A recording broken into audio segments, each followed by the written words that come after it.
and where everyone else can't pretend they aren't watching either. Once you do that, you're no longer threatening Iran, you're threatening your own credibility. You're threatening the stability of the entire Middle East, because if you don't use the assets you've moved, you've shown the whole world that theatrics were always the only point of them. Steve Witkoff is sitting in the middle of that as the named envoy, and the format itself is telling you how fragile all of that is, because if the only way these two sides can talk is by having a man's foreign minister, Badr al-Busaidi, walk paper between rooms, you're not looking at trust at all, you're looking at a controlled burn. Rafael Grossi has then been brought into the picture as the technical hinge, because this is the point where politics stops being speeches and becomes inspectors and sequencing and what gets verified. And the moment verification is on the table, you've already moved beyond the fantasy that this is solved by shouting zero enrichment at Iran until it gives up.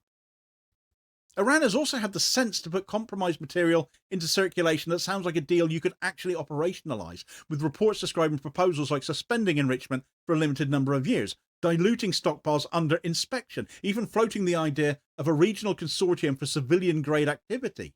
And those ideas do two things at once. They make it harder to pretend that Iran has offered nothing, and they make it harder for Trump to pretend he had to bomb because diplomacy was impossible.